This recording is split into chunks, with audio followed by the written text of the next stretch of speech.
something satisfying about watching someone break their script completely. You spend weeks listening to athletes deliver rehearsed answers, carefully navigating questions like they're walking through a minefield, saying absolutely nothing while technically responding to everything.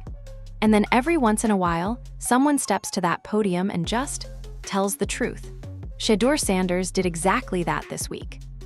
And what came out of his mouth is going to have Browns fans, NFL analysts, and front office executives replaying that press conference over and over again, trying to figure out what it actually means for Cleveland's future.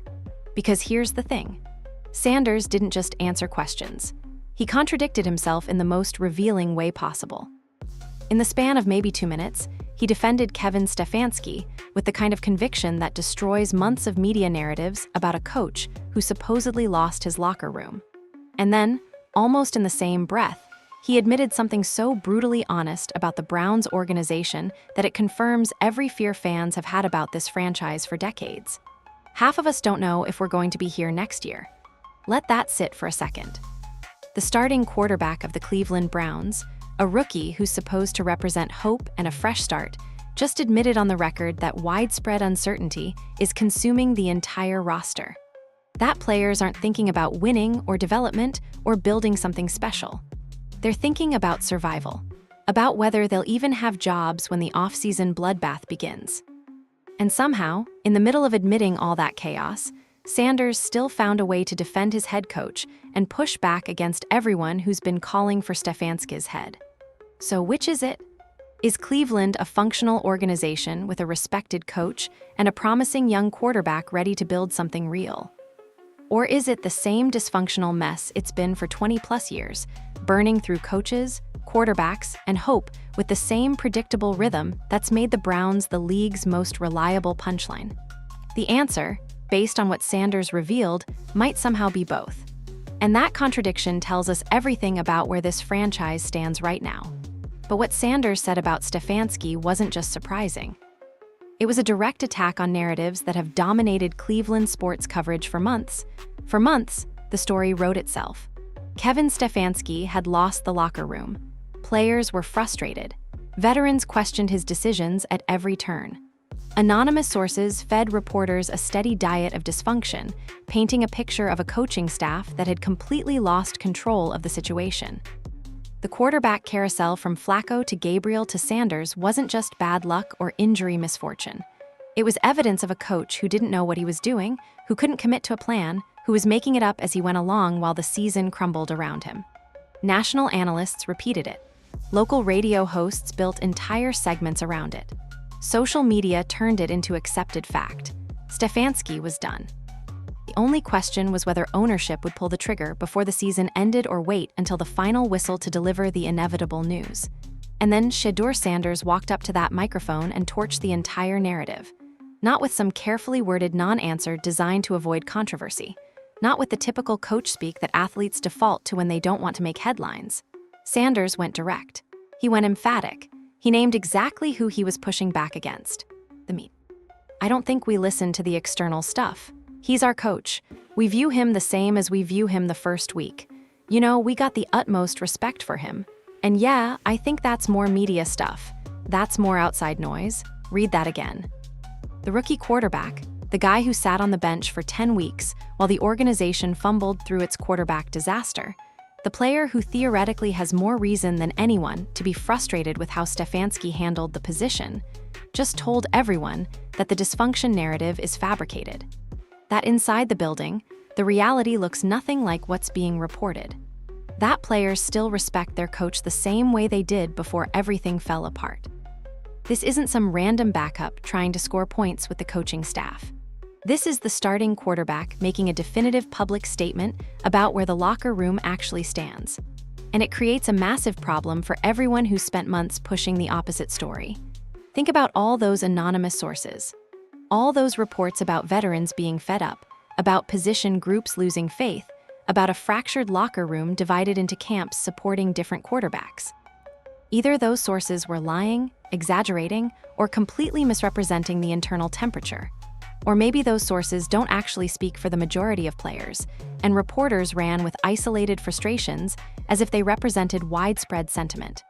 Either way, Sanders just exposed something uncomfortable about how this story has been covered.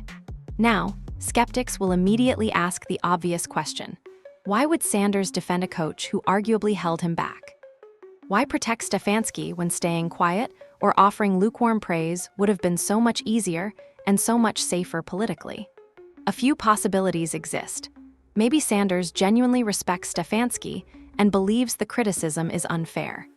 Maybe he understands things about the situation that fans and media don't have access to. Maybe the quarterback development plan made more sense internally than it appeared externally, even if the results didn't show it.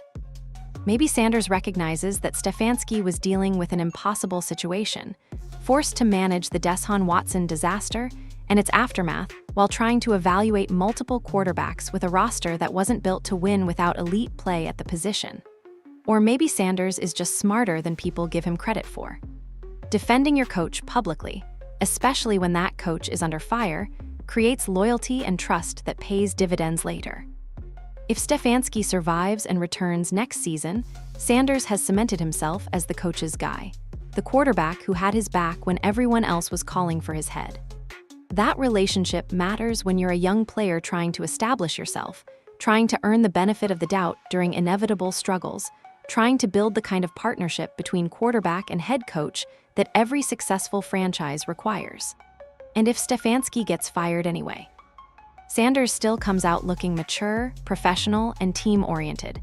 The new coaching staff sees a quarterback who doesn't throw people under buses, who handles adversity with class, who focuses on his own performance rather than deflecting blame onto others.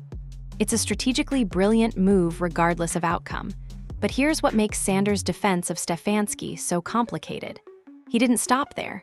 He kept talking. And what he said next revealed cracks in the foundation that no amount of coach defense can paper over. Because even while praising Stefansky, Sanders accidentally exposed just how broken things really are inside that building. Half of us don't know if we're going to be here next year. 11 words.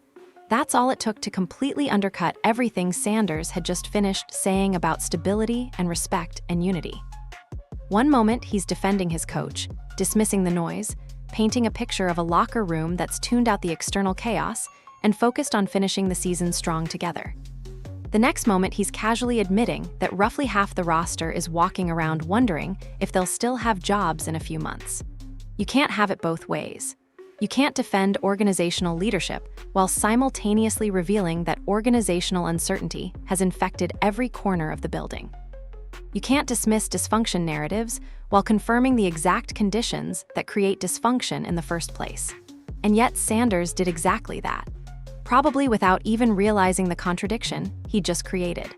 Let's break down what this admission actually means for a professional football team trying to compete.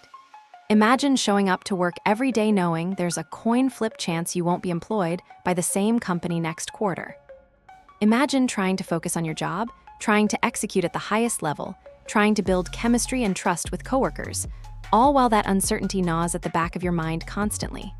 Now multiply that pressure by the physical demands of professional football, by the short career windows, by the reality that one bad season, one poorly timed injury, one front office regime change could end everything you've worked your entire life to achieve.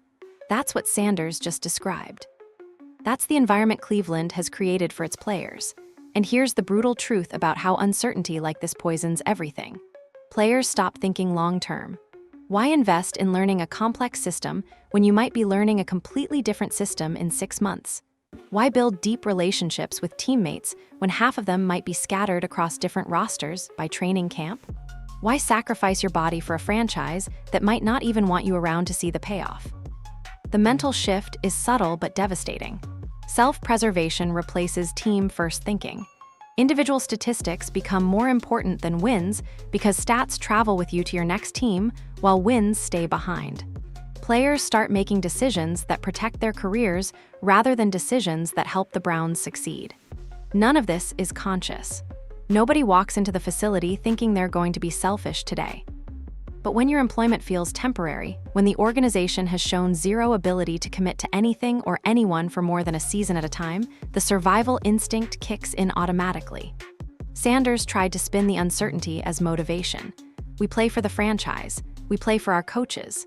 We play for the names on the front and back of our jersey. It sounds good. It's the right thing to say. But it's also a coping mechanism dressed up as philosophy. Because what else can you do? What else can you tell yourself when the ground beneath your feet keeps shifting? You focus on what you can control. You show up and compete. You try to put good film on tape regardless of circumstances. You hope that effort and performance will be enough to survive whatever changes ownership decides to make next. But hoping isn't a strategy. And competing hard doesn't fix systemic organizational problems. The really damaging part of Sanders' admission isn't just what it reveals about roster uncertainty. It's what it reveals about communication within the organization.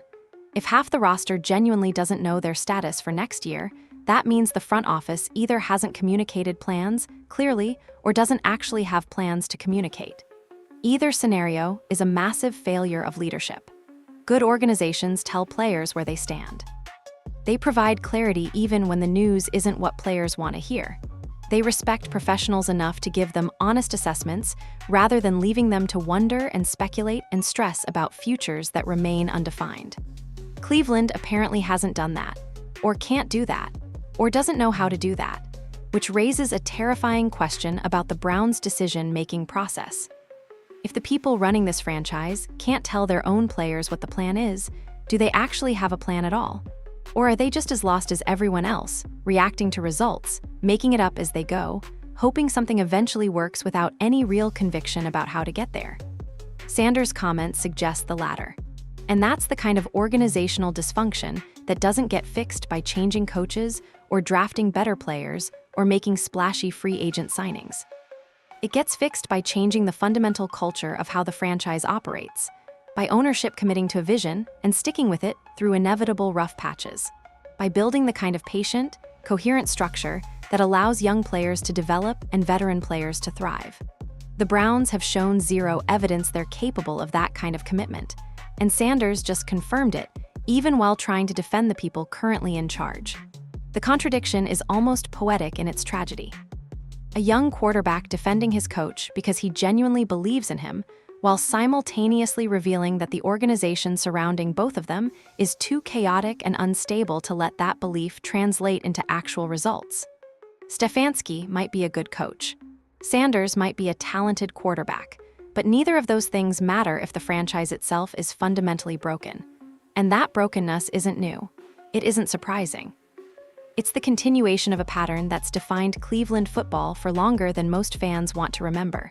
The Browns haven't just struggled with quarterbacks. They've destroyed them, one after another after another. And the list of casualties should terrify anyone who believes Sanders represents something different. Cleveland doesn't just lose quarterbacks. Cleveland destroys them. It's become something of a dark joke around the NFL. A running bit that stops being funny when you actually look at the names, the faces, the careers that got chewed up and spit out by a franchise that seemingly can't figure out the most important position in professional sports. Since 1999, when the Browns returned as an expansion franchise, they've started more than 30 different quarterbacks. 30 in roughly 25 years. Let that number sink in for a moment. 30 different players have walked into that building believing they might be the one to finally end the drought. 30 different players have put on that orange helmet thinking maybe this time things would be different. 30 different players have watched their careers stall, regress, or completely implode while wearing a Browns uniform. Tim Couch was supposed to be the savior. First overall pick. Franchise cornerstone. The expansion Browns built everything around him. He lasted 5 seasons, took an absolutely brutal beating behind terrible offensive lines, and was out of the league by 26 years old. His career didn't end naturally. It got beaten out of him. Brady Quinn arrived with enormous hype. Notre Dame Golden Boy, first-round selection. Finally, Cleveland had their guy. He started 12 games total for the Browns before getting shipped to Denver. Another first-round investment completely wasted. Brandon Weeden got drafted at 28 years old, already ancient by rookie quarterback standards, and looked exactly like a 28-year-old rookie quarterback. Gone within 2 years. Johnny Manziel, where do you even start? The hype. The chaos. The spectacular, public, heartbreaking collapse. Cleveland took a swing on the most electric college player of his generation and watched it disintegrate into something genuinely sad.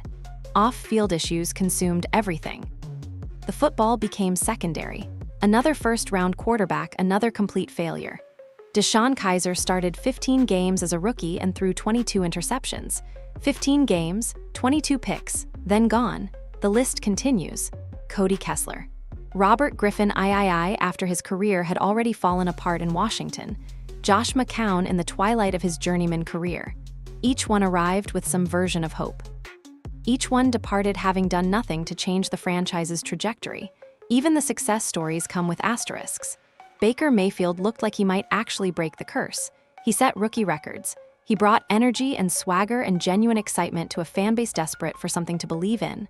The Browns made the playoffs for the first time in forever. Things were finally looking up. And then Cleveland decided he wasn't the answer after all. Shipped him out.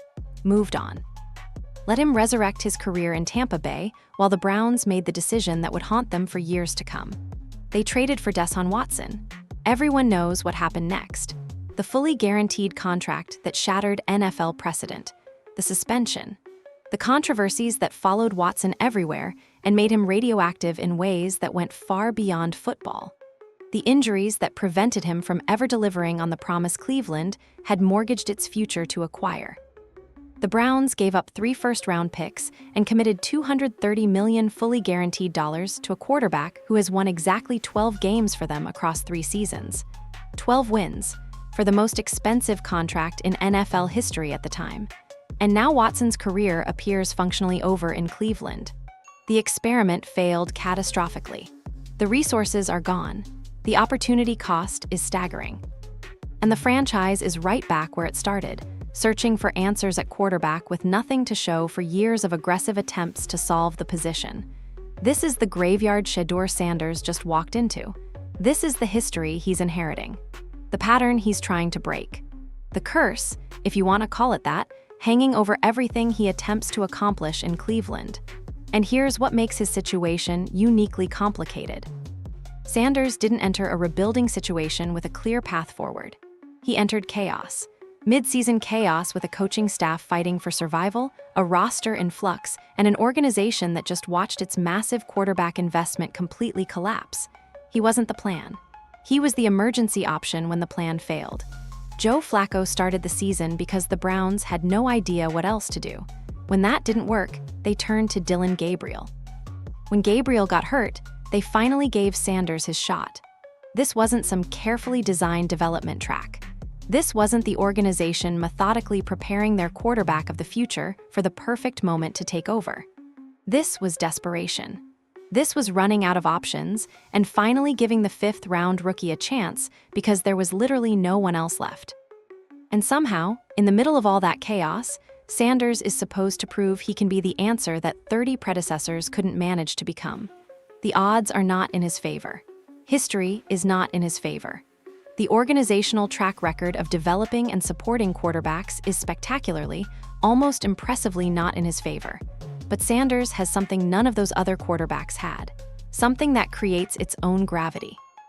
Something that changes the equation in ways that are difficult to quantify but impossible to ignore. He has his father. Deion Sanders isn't just a Hall of Fame football legend. He's a cultural force, a media presence, a coach who transformed 2 college programs through sheer force of personality and refused to let anyone dismiss or overlook his players. And there's growing speculation that Prime isn't just going to watch passively while his son tries to survive the Cleveland meat grinder.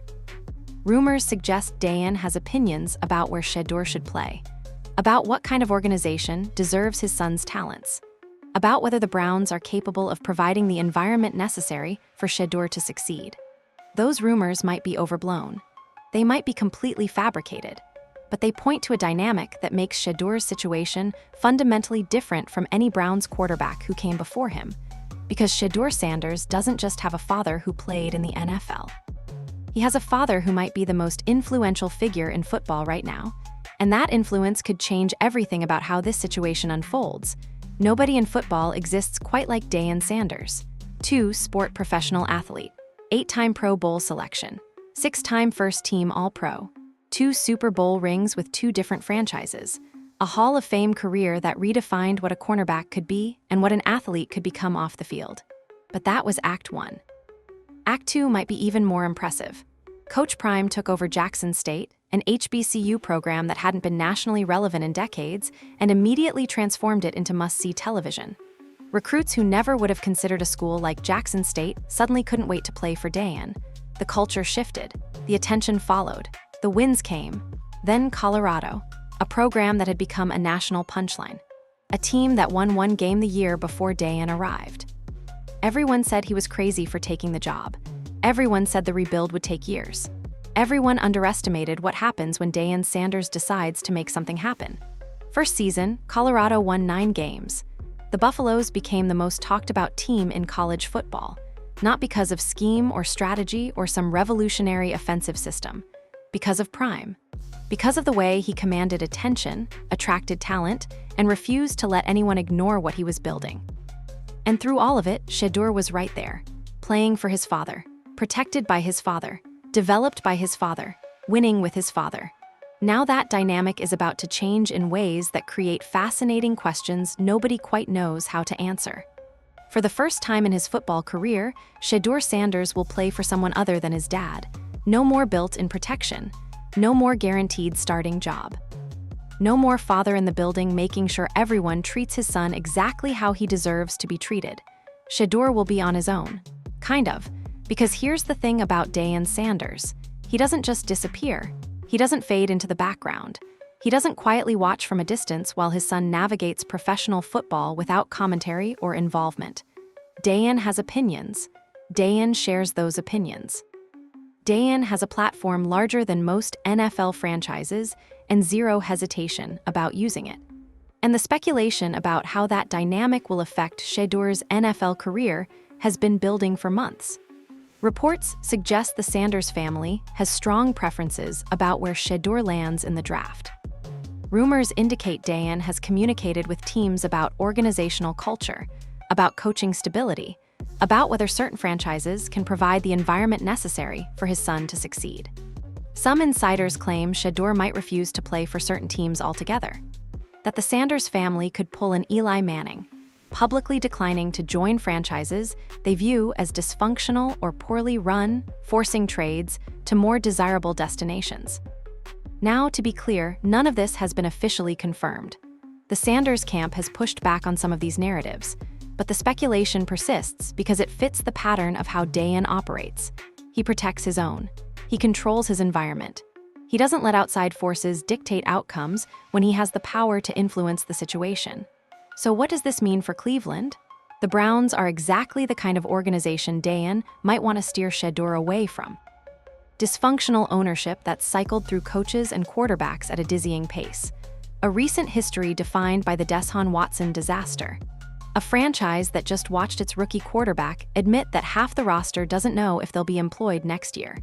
If Deion Sanders is making a list of organizations he doesn't want his son to join, Cleveland has to be near the top. And yet, somehow, Shedeur is already there, already starting, already defending his coach and expressing gratitude for the opportunity. How does that happen if the family had reservations about Cleveland? A few possibilities exist. Maybe the Browns sold the Sanders family on a vision that made sense at the time. Maybe Cleveland presented a plan for building around Shedeur that convinced Deion his son would be protected and developed properly. Maybe the relationship between the Sanders camp and Browns management is stronger than public perception suggests. Or maybe circumstances simply overtook preferences. Draft position matters. Organizational need matters. Sometimes players end up in situations that weren't their first choice because football is ultimately a business, and the business doesn't always accommodate personal wishes. What's certain is that Deion's presence creates a layer of complexity that no other rookie quarterback brings to the table. When Shedeur struggles, and all rookie quarterbacks struggle, the commentary won't just be about Shedeur. It'll be about Deion, about whether Prime's son can succeed without Prime's direct supervision, about whether the confidence that served Shedeur so well in college translates to the NFL or crosses the line into arrogance when things go wrong. When organizational dysfunction affects Shedeur's development, and in Cleveland it absolutely will, Deion won't stay silent. He'll have things to say. He'll say them publicly. He'll create headlines that add pressure to an already difficult situation. When coaching decisions frustrate the Sanders family, when play calling seems to limit Shedeur's potential, When the Browns make choices that prioritize organizational interests over quarterback development, the response won't just be private grumbling. It'll be public commentary from one of the most influential voices in sports. This cuts both ways. Deion's platform can protect Shedeur in ways other rookies can only dream about. It can hold organizations accountable. It can ensure that the Browns can't quietly mismanage their quarterback situation without facing immediate, loud national scrutiny. But that same platform can create friction, can generate distractions, can make an already complicated situation exponentially more difficult to manage. Coaches don't love outside voices questioning their decisions. Front offices don't appreciate public pressure campaigns from parents. Organizations don't function smoothly when every internal disagreement becomes national news because a Hall of Famer with millions of followers decided to share his thoughts. The Browns have enough problems without adding Deion Sanders' commentary to the mix. And there's another layer to this that gets discussed in whispers but rarely addressed directly. How much of Shedeur's success has been because of Shedeur, and how much has been because of his father? It's an uncomfortable question. It sounds like an accusation. It diminishes legitimate talent and legitimate accomplishment, but it's a question NFL evaluators have been asking themselves throughout the draft process. At Jackson State and Colorado, Shedeur always had his father's protection, always had an offense designed specifically around his strengths, always had a coaching staff whose primary job was making Shedeur Sanders look as good as possible. That's not criticism. That's just reality. Fathers want their sons to succeed. Coaches want their quarterbacks to thrive. There's nothing wrong with building systems that maximize a player's potential, but the NFL doesn't work that way. Shedeur won't get a custom-built offense. He'll get whatever system Cleveland runs, and he'll be expected to adapt to it rather than the other way around. He won't get guaranteed protection from coaching staff criticism. He'll get the same demanding, sometimes brutal, evaluation that every NFL quarterback receives. He'll have to prove himself on his own merits, without his father's direct intervention, without the built-in safety net that's existed throughout his entire football career. That's a massive adjustment, and how Shedeur handles it will determine whether he becomes the quarterback Cleveland has been searching for or another name on the endless list of Browns quarterback failures. The early returns are mixed. Shedeur has shown flashes. The arm talent is obvious. The composure is impressive for a rookie. The willingness to stand in the pocket and take hits while delivering throws suggests genuine toughness. But he's also gone 2-5 as a starter. The losses have piled up. The wins have been scarce. The statistical production has been inconsistent. Is that because Shedeur isn't ready? Because the roster around him isn't good enough? Because the coaching hasn't maximized his abilities? Or because some combination of all three has created a situation where success is almost impossible regardless of who's playing quarterback? The answer probably involves all of those factors. And untangling them, figuring out exactly how much blame or credit belongs to each element, is the central challenge facing Cleveland's decision-makers as they evaluate what comes next. Which brings us back to Kevin Stefanski, the coach Shedeur just defended. The coach whose job security remains a complete mystery despite that public endorsement. Because what happens with Stefansky will shape everything about Shedeur's development path moving forward. And the situation surrounding that decision is somehow even more complicated than everything else we've discussed. Kevin Stefanski won Coach of the Year. Not 5 years ago, not at some previous stop that's fading from memory. He won the award in 2023. Voted the best coach in professional football by people whose job is evaluating these things. 20 months later, he might be unemployed. That's not just a fall from grace. That's a complete collapse. The kind of rapid descent that makes you question everything you thought you understood about coaching, about organizational patience, and about how quickly narratives can flip in the NFL. Stefanski's crime wasn't running a historically bad offense. It wasn't losing the locker room through some personal scandal or toxic behavior. It wasn't making decisions so obviously terrible that everyone could point to a single moment where everything went wrong. His crime was quarterbacks. Specifically, not having one, and then having too many, and then not knowing which one to commit to, and then watching the whole situation spiral into chaos that consumed everything else the coaching staff tried to accomplish. The sequence of events reads like a tragedy written by someone with a dark sense of humor. Deshaun Watson was supposed to be the answer. The trade, the contract, The commitment. Cleveland went all in on a quarterback they believed could elevate the entire operation. The fact that it came with controversy and complications didn't matter because the talent was undeniable and the franchise had convinced itself the gamble would pay off. It didn't. Watson struggled on the field. The weapons around him underperformed. The injuries accumulated. What was supposed to be Cleveland's championship window became an extended nightmare with no clear exit strategy. And through all of it, Stefansky was supposed to make things work, supposed to scheme around the limitations, supposed to find ways to win despite circumstances that made winning almost impossible. When Watson went down for good, the situation became even more unmanageable. Joe Flacco came back.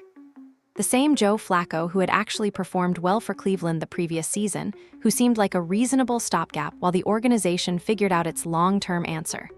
Stefansky started him week 1, hoping veteran experience would stabilize things while younger options developed behind the scenes. It didn't work. Flacco went 1-3. The offense sputtered. The fan base grew restless. Media pressure intensified. Something had to change. So Stefansky turned to Dillon Gabriel, the rookie from Oklahoma, the transfer from UCF with the quick release and the playmaking ability. Gabriel was supposed to represent the future, or at least a potential future, while Shedeur Sanders continued developing on the practice field. 7 starts, 1 win, 6 losses. The offense didn't suddenly ignite. The results didn't dramatically improve. The losing continued with a different quarterback running the same system that couldn't seem to generate consistent production regardless of who stood behind center. And then Gabriel got hurt. Not benched for performance. Not pulled because Stefansky lost faith. Hurt. Injured in a way that removed the decision from anyone's hands and forced the coaching staff to finally turn to their 5th-round rookie. This is where the controversy gets truly ugly. Because Dillon Gabriel doesn't believe his Cleveland career ended fairly. From Gabriel's perspective, he never got a real chance. He was thrown into a bad situation with a struggling roster, asked to learn a new system on the fly, and then lost his job to injury rather than to being outperformed. The timing was cruel. The circumstances were impossible. And now his future in Cleveland appears non-existent. Reports indicate Gabriel has demanded a trade. That he's boycotting certain team functions. That the relationship between him and the organization has deteriorated beyond repair. Whether Gabriel's frustration is justified depends on your perspective. Maybe he genuinely didn't get enough time to prove himself. Maybe the roster around him was too flawed to allow any quarterback to succeed. Maybe Stefansky's system didn't fit Gabriel's strengths and set him up to fail from the start. Or maybe Gabriel simply wasn't good enough, and the injury provided a convenient exit from a situation that wasn't working regardless. Either way, the Gabriel situation represents a massive failure in how Cleveland handled its quarterback room. You don't want players demanding trades. You don't want young quarterbacks feeling abandoned and scapegoated. You don't want the kind of public dysfunction that makes other players wonder if they'll receive the same treatment when circumstances turn against them. The Gabriel controversy hangs over everything. It colors how people view Stefansky's decision-making. It raises questions about whether the coaching staff played favorites, about whether Sanders got opportunities that Gabriel deserved, about whether the entire quarterback competition was handled with anything resembling competence. And Stefansky bears responsibility for that, even if the decisions were difficult, even if no perfect option existed, even if every choice carried significant downsides. The head coach owns the quarterback situation. That's the job. When it goes wrong, the blame lands on his desk. But here's where the Stefansky situation becomes genuinely complicated. Sanders just defended him, publicly, emphatically, without hedging or qualifying or leaving room for interpretation. The starting quarterback, the player most directly affected by how Stefansky handled the position, just told everyone that the coaching staff has his complete respect. That the dysfunction narrative is media-driven. That inside the building, the relationship between players and coaches remains strong. How do you reconcile that with calls for Stefansky's firing? If the locker room genuinely supports the coach, if the quarterback position has stabilized with a rookie who believes in the system and wants to continue developing under the staff, does it make sense to blow everything up and start over? The counterargument is results. Cleveland is 4-12. That's not a competitive team experiencing bad luck. That's a bad team performing exactly like a bad team performs. The record speaks for itself regardless of what players say about respecting their coach. Stefansky's offenses have regressed. His quarterback decisions have been inconsistent at best, baffling at worst. The creativity and innovation that defined his early Cleveland tenure seems to have disappeared, replaced by predictable play calling and an inability to adapt when things go wrong. Coach of the Year feels like ancient history. The current reality is a team that's lost 12 games with no clear trajectory toward improvement. So what happens next? If the Browns fire Stefansky, they're betting that a new coach can extract more from a roster that's limited at multiple positions, can develop Sanders better than the current staff, and can fix organizational problems that extend far beyond any individual coach. That's a significant bet. New coaches don't come with guarantees. New systems require adjustment periods.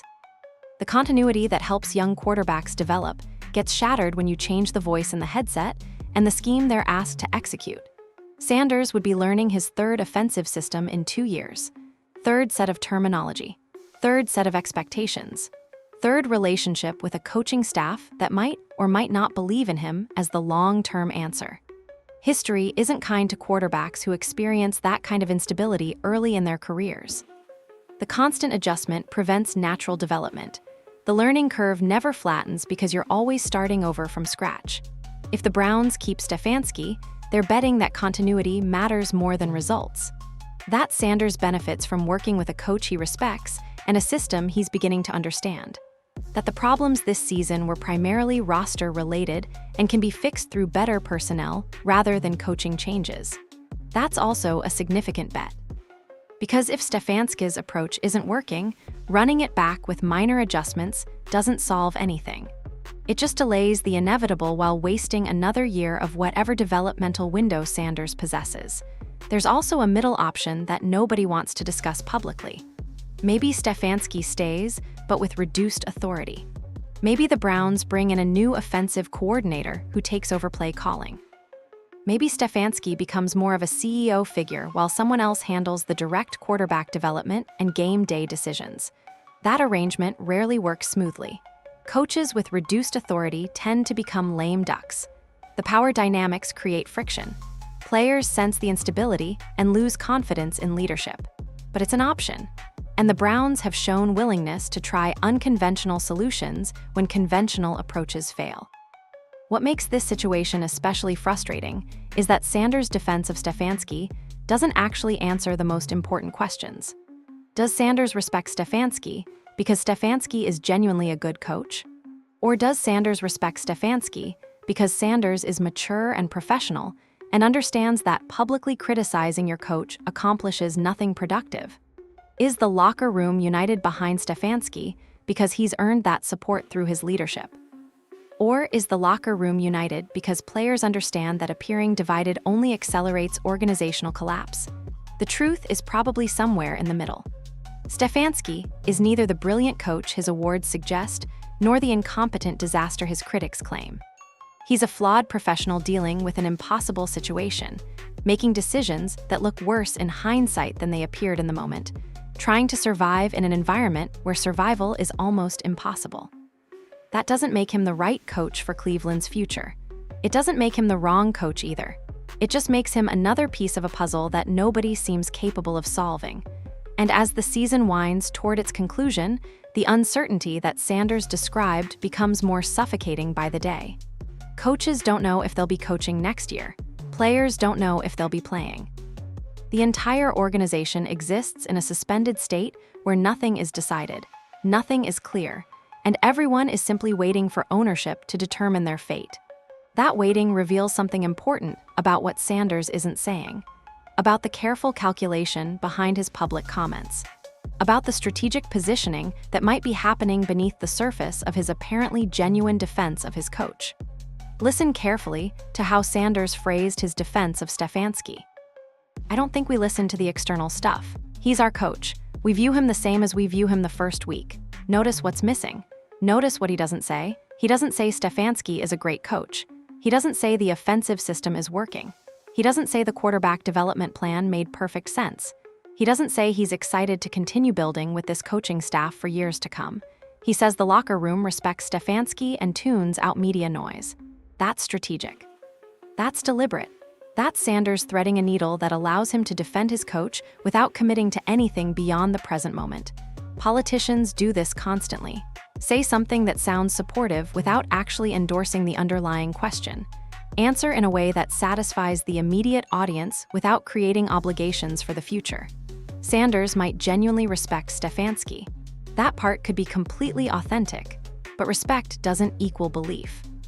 You can respect someone's effort and professionalism while privately acknowledging that the relationship isn't producing results. The gratitude Sanders expressed tells a similar story. I'm truly thankful. I'm thankful that I was able to come here. I'm thankful that I do have a relationship with all the coaches.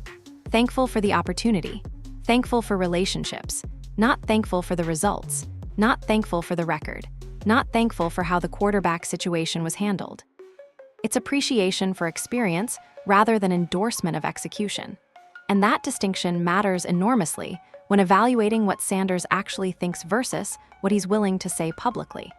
The smartest thing Sanders has done throughout this entire situation is refuse to give anyone ammunition to use against him later. He hasn't criticized coaches. He hasn't blamed teammates. He hasn't made excuses for losses or pointed fingers at organizational dysfunction. That discipline serves him regardless of what happens next. New coaching staff? Sanders is the mature quarterback who handles adversity professionally. Same coaching staff? Sanders is the loyal player who defended his coach when everyone else wanted him fired. He wins either way. But that calculated approach also suggests Sanders understands something important about his situation. He's playing the long game, protecting his brand, positioning himself for success in multiple scenarios. That's not naivety. That's not blind faith in an organization that's given him little reason for faith.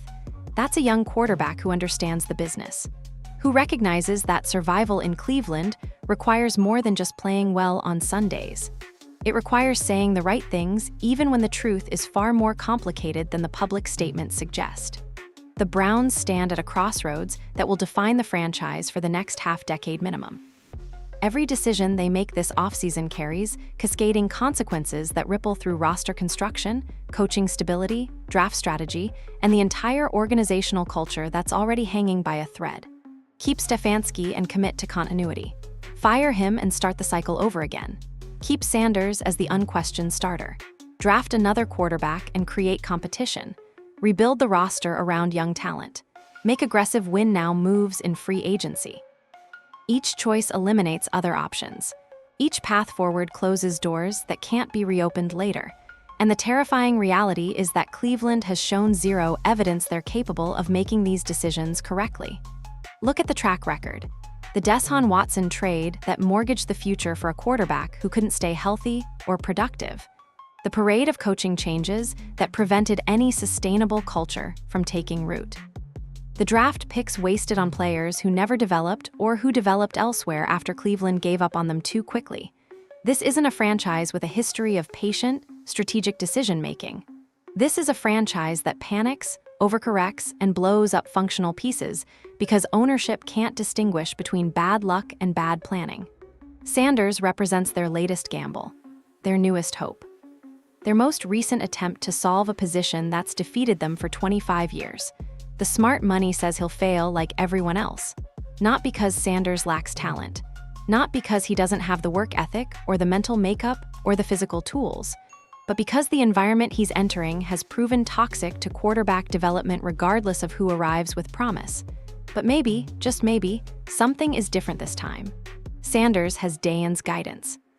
He has a coach who players still respect despite the record. He has a front office that theoretically understands they can't afford another failed quarterback investment. He also has leverage that previous Browns quarterbacks never possessed. The Sanders name carries weight. The family carries influence. If Cleveland mismanages this situation, the consequences won't just be football-related. They'll be reputational damage on a national scale. That accountability might force better behavior from an organization that's rarely been held accountable for its failures.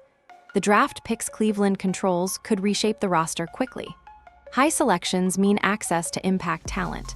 If the front office hits on a couple of those picks, if they surround Sanders with actual weapons and legitimate protection, the calculus changes dramatically. Free agency offers another opportunity. The salary cap situation isn't ideal, but it's not impossible either. Smart signings could fill holes and provide the veteran leadership a young quarterback desperately needs. Stefansky staying or leaving both create paths to success if executed properly. Continuity helps Sanders if Stefansky is genuinely the right coach. A new voice might unlock something that's been missing if fresh perspective is what the offense requires. The possibilities exist. The potential is there. But potential means nothing without execution. And execution requires organizational competence Cleveland hasn't demonstrated in decades.